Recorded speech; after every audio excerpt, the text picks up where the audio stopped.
in there for just less than one. So you may know more about the organization than I do. I don't remember one, but love it, and we're getting into it, and we're the recycling council, but we're transitioning to be more about circular economy. And so that's, I don't know what I want to talk to you about today. So a little bit about us. We just announced our new strategic plan, 5-year strategic plan. The vision is the same as our last strategic plan, which is great, and that's a waste-free world. But our mission this time is to advance the circular economy in Alberta. So very sensitively on this. We're a small team. So there's me, we have an operations manager, and then I have 2 people that support me with communications. And then we have our run by board. So we have 13 elected board members, and we have 6 what we call liaisons. So they are representatives of the major cities in Alberta, and they sit on our board, but they don't vote.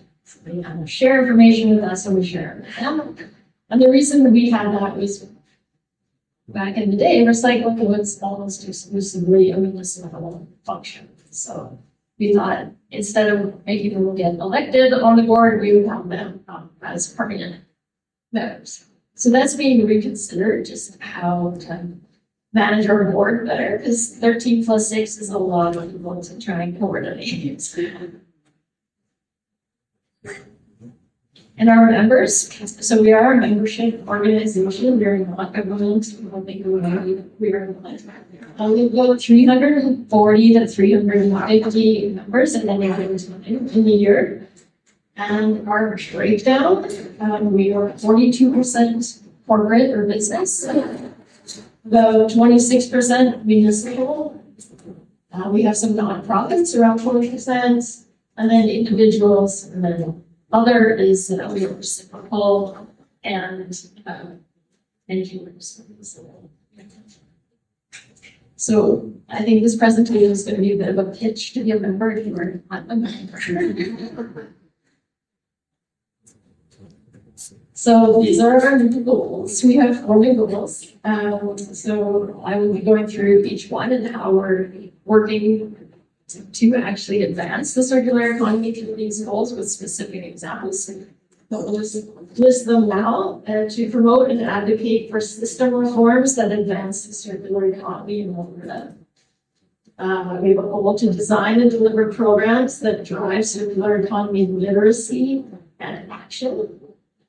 Support the ICI sector, so the industrial, commercial, institutional sector, in developing strategies to overcome Alberta's circular gap. And then we do have an inward-looking goal, and that is to build organizational strength and capacity. So our team is small, but our goals are really big. And then how are we going to do that? We do have a focus wheel, we call it a 5-year focus. And we're going to be doing that head alone. So we want to collaborate across the sectors.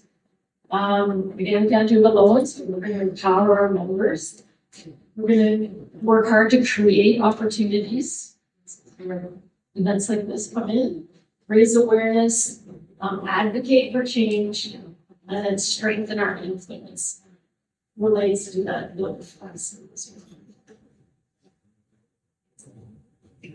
So probably talking to people that know this better than most, but just a refresher, what is the circular economy? And it's based on the principles of designing out waste and pollution, so a system that doesn't have any waste or pollution. It's all about keeping products at their highest and best use. So it keeps materials in use forever and ever if we can. And it's about regenerating natural systems. I really like that one because that's what sets it apart from the linear, especially it's not just about doing less bad, it's about actually actively doing things that are regenerating better. And so it's a new way to design, make, and use things within the planetary. piece. So the last figure is a similar language, but a little bit different. So all in the planetary boundary.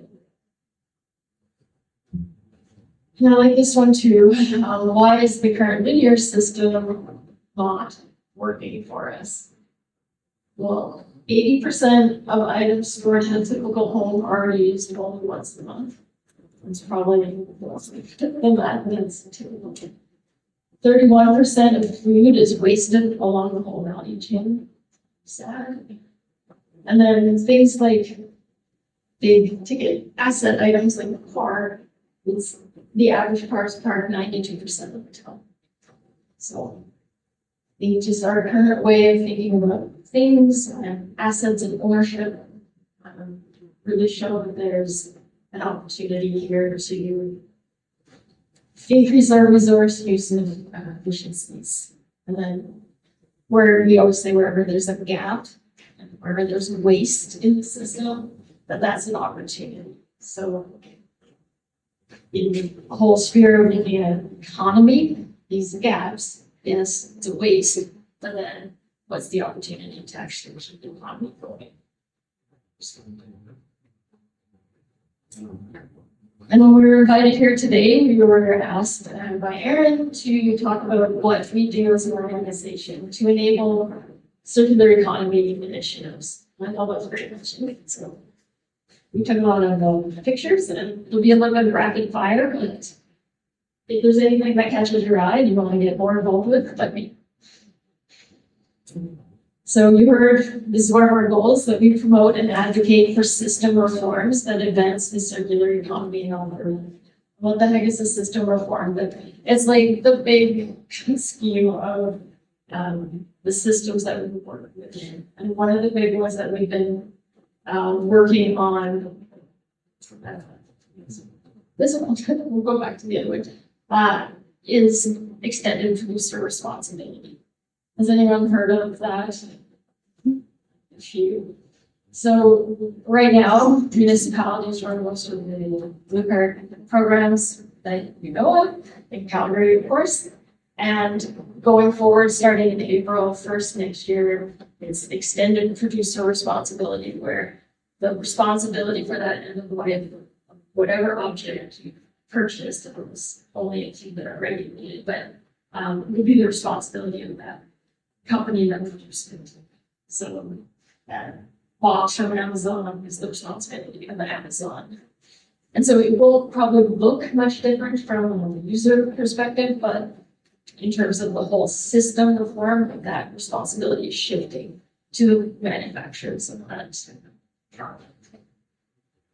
So we were big advocates for that, and it's coming into fruition. Is that Alberta legislation? Sorry. Is that Alberta legislation or is that municipal? No, Alberta. Yeah, provincial. Okay. We promote and host circular economy events. So we host an annual conference that is the conference Amazing. It's a big private conference. It really is. Yes. It's in October every year, and it's always in the mountain resort town. So next year's in Jasper, October 22nd. So check that out. We do have some grassroots available registrations if needed. But then we host events similar to this, for sharing different aspects of circular economy or recycling, which is webinars, and we do a lot of webinars too. Webinars in person as well. And podcasts. We did do podcasts. We haven't done it for about a year, But they were great. Perhaps revive it podcast as well. And then one of the things we want to move into, especially as EPR rolls out, is be more of a monitor of industry initiatives. So, who's reporting? How is that data being shared? Is it accurate? And we're not the government. We're not the ones involved that we can have it. Ours like look at them. And then one of the other things is to expand our outreach and influence. And so we are often in the media talking about circular economy and waste reduction and recycling, extended producer responsibility within TV or radio with single-use plastic bylaw or single-use items bylaw. So we have advocates and influence there. Anyone that will listen to this? So those are related to that first goal. The second one was to design and deliver programs that drive circular economy literacy and action. We specifically say literacy and action because literacy, like we want to raise the awareness of what circular economy is and making the household term and understand it, and then of course actions people in the room actually involved in making it happen. So we create and deliver opportunities that embrace circular economy principles. One of the big things that we do is we're a founding member of Circular Cities and Regions Initiative, CCRI. And that is targeting cities and municipalities and communities across Canada in helping them develop their roadmaps for getting to a circular state. And I wasn't here for the City of Calgary's presentation, but they are a member of the CCR group, and they have gone through one of the road mapping exercises and bit of information on that. And we talked to them and just how are they doing and where are they at, what are their priorities within it. And they said that their focus is just moving their efforts up the waste hierarchy. So they're looking at programs and services that support the rethinking, redesigning, reducing, and reusing, as opposed to just recycling. They're focusing on high priority waste policy areas such as food waste, environmental waste, construction and demolition waste. And so those are their primary and their secondary is on building internal awareness and knowledge and understanding of circular economy. And so that's within the city itself. And it's a big machine of people. So looking at how procurement is done, asset management, urban planning. So they're trying to integrate circular economy into their internal works.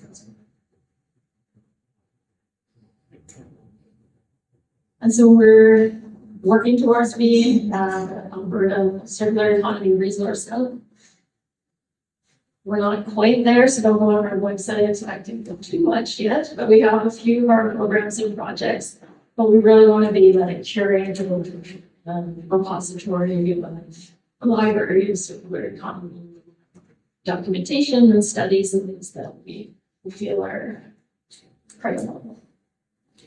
What we do have right now is an environment business guide, which is on our website, and I would encourage you to go there. But if you do have materials that you don't know what to do with, that's a good place to start. So say shingles or something, you can type in shingles, and then all of the members that have registered to be on our business guide, they will show up. Some are big items like cardboard or whatever, but some are white items as well. Start there. Or if you are a business and want to be listed, encourage you to be a member. We provide thought leadership to key audiences. We like to get invited to these kinds of things. We engage with and support circular economy champions. Didn't even know about the Circular Economy Cities Club, but happy to make their acquaintance and know it's like a worldwide network, and there's lots across Canada, lots across Alberta, lots across the world. Connecting with them. Perhaps some familiar faces for the goodwill or people who are facilitating champions as well. And we support the RCA sector in developing strategies to organize their gap. And so this is similar to what the City of Calgary is doing. We've identified a few priority areas, and that's food waste, textiles, and ICI waste. we're looking at developing tailored tools to overcome challenges that may be specific to us.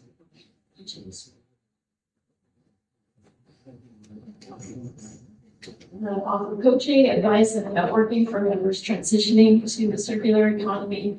There is some self-guided workshops, if you will, on our website. If you're a business and you want to, they were designed during COVID, so they were designed to be done by yourself in your house. They brought us to your office, and it just asks you questions about how you do business, where there is waste, where there's gaps, where there's opportunities, and then just some examples. So it's a few years old, but you know it is available for anyone.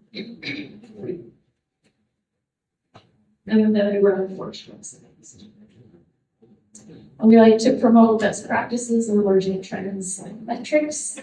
So we have awards that you can win. We have conferences that you can learn about the new best practices, emerging trends. We go on tours. We share via social media. Out there and promote those. Then, like the other speakers, it's really a holistic system. It's not linear anymore. It's all integrated. It's more like nature. It's not in isolation. We have to look at everything like a system. So circular economy is all about shifting the system, and it involves everyone for being here and everything. One more plug for us, we are on social media and LinkedIn. We're very active on LinkedIn, not so much Facebook and Instagram yet, but looking at all personal information and content. So thank you very much.